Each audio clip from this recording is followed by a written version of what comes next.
இவர்களுக்கு போப்பாண்டர் ஐப்பரி சாமி தான். இங்க இருக்க ஆயிருக்கு, இங்க இருக்க குறுக்கிறது போப்பாண்டர் ஐப்பரி சாமி. போப்பு சொல்றவங்க உடனே அறிவிக்க மாட்டாங்க, ஐப்பரி சாமி உடனே அறிவிப்பாங்க சர்ச்சில்.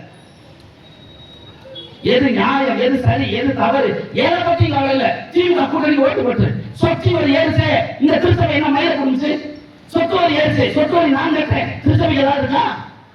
குடிச்சு சாவரா, டாஸ்மாக் கடை, கள்ளச்சாராயம், கஞ்சா, போதைப் பொருள் விற்பனை, குடிச்சு சாவரா. திருச்சபையோட நிலைப்பாடு என்ன? திருச்சபையோட நிலைப்பாடு என்ன? மின்சார கட்டண உயர்வு, கட்ட வழி இல்ல, திருச்சபையோட நிலைப்பாடு என்ன? குடிக்க தண்ணி இல்ல, குடிக்க தண்ணீரை வாங்கி வாங்கி குடிக்கிறேன், குடம்படமா வாங்கி குடிக்கிறேன், திருச்சபையோட நிலைப்பாடு என்ன? இது ஒரு ஆயிரத்தி என்ன நிலைப்பாடு இருக்கும்? என்ன நிலைப்பாடு இருக்கும்? உங்க வேலை என்ன? வேலை என்ன? மணியாக்கமா பூசை வச்சலாம் மூடிக்கு போக வேண்டியது. திமுக ஓட்டு போட என்ன வைக்கிறா பண்ணணும்? என்ன வைக்க போடணும்? உடனே பிரச்சனை தீர்த்து திமுக ஓட்டு போட்டா தீர்த்து மழை வளர்ச்சிங்களா?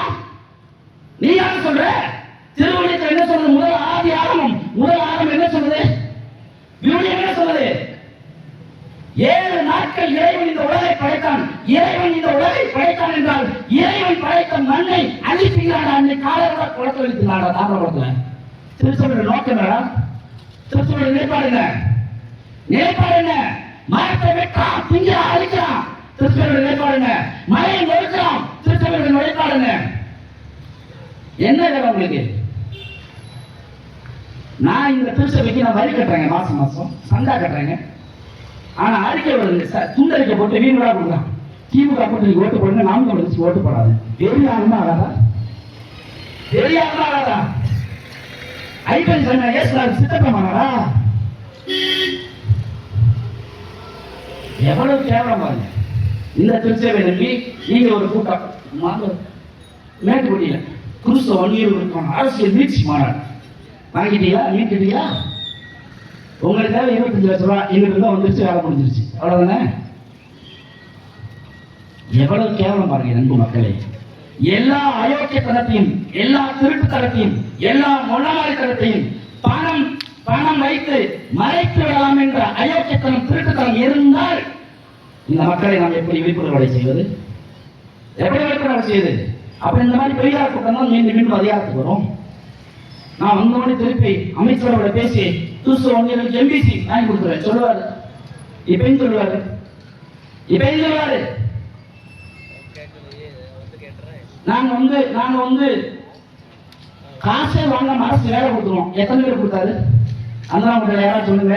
அப்படி எல்லாருக்கும் அரசு வேலை கொடுத்தா ஏன் நீ வெத்தப்பள்ள இங்க இருந்து போய் கோயம்புத்தூர்ல உட்காந்துருக்கான், ஏன் திருப்பூர்ல உட்காந்துருக்கான், ஏன் சென்னையில உட்காந்துருக்கான், வெளிநாடு சிங்கப்பூர் மலேசியாவில் உட்காந்துருக்கான், எதுக்கு உட்காந்துருக்கான்? அவன் ஜோதி நானா போனானா வந்தானா உனக்கு தெரியுமா? அல்லது உனக்கு உடல்நிலை சரியில்லைன்னா அவருக்கு என்ன ஏதாவது தெரியுமா? பார்க்க முடியுமா? தெரிஞ்சுக்க முடியுமா? நல்ல தேர்தலுக்கு வர முடியுமா? உன் ஊர்ல நீ கொண்டாட இன்னாச திருவிழாவுக்கு வந்து அவனால பங்கெடுக்க முடியுமா? அப்படி பிறந்த மண்ணை விட்டு புலம்பெயர்ந்து அற்ப பிழைப்புக்காக இங்க இருந்து புலம்பெயர்ந்து உட்கார்ந்துருக்கானே. இது குறித்து திருச்சபையுடைய நிலைப்பாடு என்ன? அல்லது உங்க திமுக போப்பாட்ட வரை ஐப்பரி சாமியுடைய நிலைப்பாடு என்ன? என்ன நிலைப்பாடு?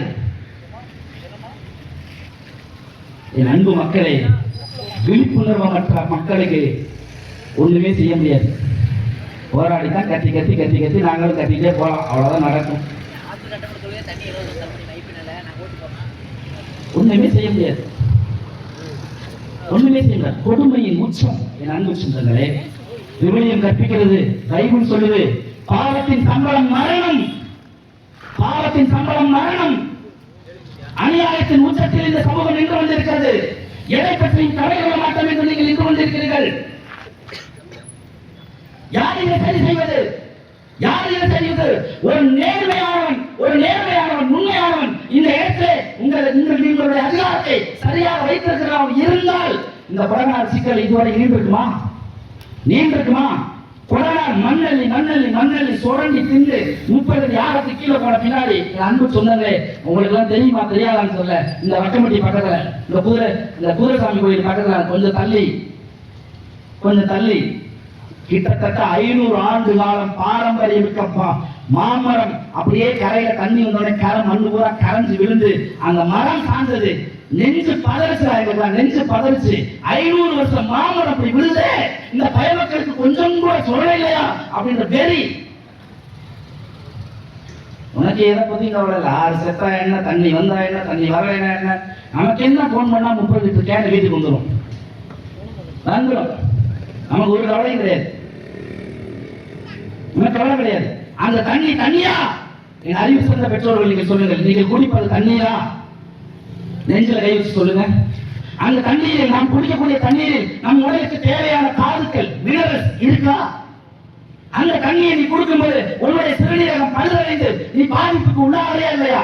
இந்த அருங்காயங்கோட்டை கிராமத்துக்குள்ள, இந்த கிராமத்துக்குள்ள, இந்த ஊராட்சிக்குள்ள எத்தனை பேர் சிறுநீரகம் பாதிக்கப்பட்டு டயாலிசிஸ் இங்கிருந்து ரத்த சுத்திகரிப்புக்காக நீ போயிட்டு இருக்க.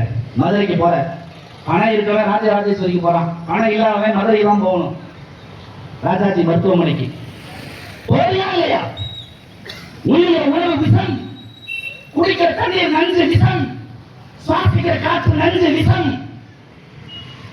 யார் பொறுப்பேற்பது? அன்பு சொந்தங்களே, யார் பொறுப்பேற்பது? இதற்கு அரசியலுக்கு சம்பந்தம் இல்லையா? இதற்கு அரசியலுக்கு சம்பந்தம் இல்லையா? கொடநாடு தண்ணீர் வந்து விட்டால் நாம் எல்லாவற்றையும் சரி செய்து விடுவோம் என்று நினைக்கிறோமா? கொடநாடு எங்கிருந்து தண்ணீர் வரும்? எல்லோருக்கும் ஒரு தவறான புரிதல் இருக்கு. அந்த தடுப்பணையை தட்டி தான் தண்ணி உயர்ந்து செல்வது நினைக்கிற. சத்தியமா இல்ல, சத்தியமா கிடையாது. கொடநாடுடைய நீர்பிடிப்பு பகுதி மேல மலையில கனியங்குடிசில மழை பெய்யணும். கனியங்குடிசில மழை பெய்ஞ்சா கொடநாடுக்கு தண்ணி வரும், மருதானதுக்கு தண்ணி போகும். மருதானதுடைய வடக்கு வாய்க்கால் தெற்கு வாய்க்காலை சீரமைக்காமல் கொடநாடு அவருக்கு தண்ணி சாத்தியமே கிடையாது. உபநீர் மட்டும்தான் வரும். வடக்கு வாய்க்கால் தெற்கு வாய்க்கால் சீரமைக்கணும். அந்த கொடநாடு அடுத்து மருதானதி, வடக்கு வாய்க்கால் தெற்கு வாய்க்கால், அதுக்கப்புறம் கூடையாருடைய நீர்பிடிப்பு பகுதி, அதை சரி செய்யணும். அதுக்கப்புறம் பெரிய கொண்டையார் தருமத்துக்குடிக்கு மேல, அதுக்கப்புறம் காத்தானோட, அதுக்கப்புறம் அமைச்சருடைய நீர்பிடிப்பு பகுதிகள், அந்த டேம் கருமத்துக்குடி அணை இருக்கு, அதனுடைய நீர்பிடிப்பு பகுதிகள், இந்த பக்கம் நாயோட, இந்த பக்கம் மாங்கரையாறு, இந்த பக்கம் நீலமலை கோட்டை ஓட ஆளுகள், அந்த பக்கம் சிறுமலையில கப்பம்பட்டி ஓட, யானை விழுந்தான் ஓட, வெள்ளோடு ஓட, இது எல்லாத்தையும் சரி செஞ்சாதான் உனக்கு கொடகனால சீரா தண்ணி வரும், உன் உரிமை நீர் வரும். யார் இதை பத்தி பேசுவா? இந்த நீர்பிடிப்பு பகுதிகளை முழுக்க அளித்த விருவன், ஒரே விருவன், மதிப்பிற்குரிய விருவன், உங்களுடைய மதிப்பிற்குரிய அமைச்சர் ஐயா ஐப்பரைசாமி என்ற மாபெரும் மனிதன் தான், மனித புனிதர் தான். காடுகளை அழித்தது அவர்தான், மலைகளை அழித்தது அவர்தான், மலைகளை மொழிக்கு விற்பது அவர்தான், மண்ணை எழுதி திங்க சோழத்தை செய்த கொடும்பாவி அவர்தான். அவர்தான் இல்லை என்று எவ்வளவு சத்தியம் சொல்ல முடியுமா? ஆனா திரும்ப ஓட்டுக்கு காசு 2000 சேலை, ஏட்டி, அண்டா, குண்டா வாங்கிட்டு ஓட்டு. கொடுமை. நண்பு மக்களே, இங்கே வாழக்கூடிய கிறிஸ்தவ மக்கள், நீங்கள் தவக்காலத்தில் இருக்கிறீர்கள், தவம் இருக்கிறீர்கள், இறைவனை நோக்கி வேண்டுகிறீர்கள். அந்த இயேசு பெருமான் சொல்லுகிறார், என் அன்பு மக்களே, அநீதியின் பொருட்டு துயர்வோர் பேர் பெற்றோர் என்று சொல்லுகிறார். அந்த இயேசு பெருமான் சொல்லுகிறார், அநீதியில் இந்த மக்களை மீட்கவே நான் வந்தேன் என்று சொல்லுகிறார். இந்த தவக்காலம் என்பது திருத்தவர்களை பொறுத்தவரை தன்னை உள்நோக்கி பார்க்கக்கூடிய காலம். நாம் எந்த இடத்துல தவறு செய்து கொண்டிருக்கிறோம், எந்த இடத்துல நாம் நம்மை சரி செய்து கொள்ள வேண்டும் என்று உள்நோக்கி பார்க்க வேண்டும் என்ற காலம் என்று எல்லோரும் சொல்லுகிறார்கள். அதைத்தான் விவிலியமும் கற்பிக்கிறது. இந்த தவக்காலத்தை கூட நீங்கள் பாவம் செய்தால், இந்த அயோக்கியர்களுக்கு, இந்த மலை திருடர்களுக்கு, இந்த மண் திருடர்களுக்கு, இந்த கள்ளச்சாராயம் விற்பவர்களுக்கு, கள்ளச்சந்தை மது விற்பவர்களுக்கு, போதைப்பொருள் விற்பவர்களுக்கு பயந்து கொண்டு அடிமைகளாக மாறி நீங்கள் மீண்டும் மீண்டும் இந்த திருட்டு கூட்டம், திமுக கூட்டத்துக்கு, அதிமுக கூட்டத்துக்கு ஓட்டு போட்ட ஒரு புண்ணியமும் உனக்கு சேராது, ஒருவரும் சொர்க்கம் கிடைக்காது. ஏன்? நாம் செய்கிற ஒவ்வொரு பாவமும் நம் அடுத்த தலைமுறை பிள்ளைகளை சாபக்கேட்டு தள்ளுகிறது. நம்ம புள்ள நம்முடைய சிறப்பு கட்டி அடிப்பான், நம்ம சேர்த்தா முன்னாடி. இன்னைக்கு அந்த காலம் மாறி போச்சு. நீ என்ன நினைச்சிட்டு இருந்த? நமக்கு ஒரு ஆம்பளை பிள்ளை இருந்தா நாளைக்கு கடைசி காலத்தில் நல்லது கெட்டது பார்த்து நம்மளை போய் நல்லடக்கம் பண்ணி கொல்லி வச்சிருவாப்பா நீ நினைச்ச. அதுதான் ஆம்பளை பிள்ளை வேணும்னு நினைச்சேன். இன்னைக்கு காலம் மாறிடுச்சு. நீ ஆம்பளை பிள்ளை பத்தினா அவருக்கு 40 வயசோ அல்லது 35 வயசோ அல்லது 25 வயசுலயோ இன்னைக்கு நீ போய் கொல்லி வச்சுட்டு இருக்க. காலம் மாறி. சாரண குடி, சாராயம், போதை நடக்குது, கண்முன்னே நம்ம பார்க்கிறோம். எல்லாவற்றையும் சகித்துக் கொண்டு நாங்கள் மீண்டும் மீண்டும் மீண்டும் மீண்டும் திமுகவுக்கு ஓட்டு போடுவோம், ஐபிஎஸ்சாமியை அமைச்சராக்குவோம், அவர் மகனை அதிகாரத்தில் கொண்டு வருவோம், திமுகவை வாழ வைப்போம் என்று நினைத்தால் ஒன்றும் செய்ய முடியாது. உங்கள் மகன், உங்கள் பிள்ளைகள், நாம் தமிழர் கட்சி பிள்ளைகள், நாங்கள் உண்மையும் நேர்மையுமாக உளப்பூர்வமாக இதே போல உங்களோடு நின்று போராடி போராடி செத்தாலும் போவேன் ஒழிய ஒருபோதும் இங்க இருக்க அயோக்கிய பயில மாதிரி திருட்டு பயில மாதிரி காசுக்கு விலை போக மாட்டோம் என்பதை சத்தியம் பண்ணி உறுதியெடுத்து கூறுகிறேன். சத்தியம் பண்ணி உறுதியெடுத்து கூறுகிறேன். உங்கள் மகனுக்கு வராத மிரட்டல் இல்ல, நாம் தமிழர் கட்சி பிள்ளைகளுக்கு வராத மிரட்டல் இல்ல, நாம் தமிழர் கட்சிகளுக்கு பேசப்படாத விலை அல்ல. எல்லாம் பேசிட்டான் போட மயிறு அப்படின்னு சொன்னோம்.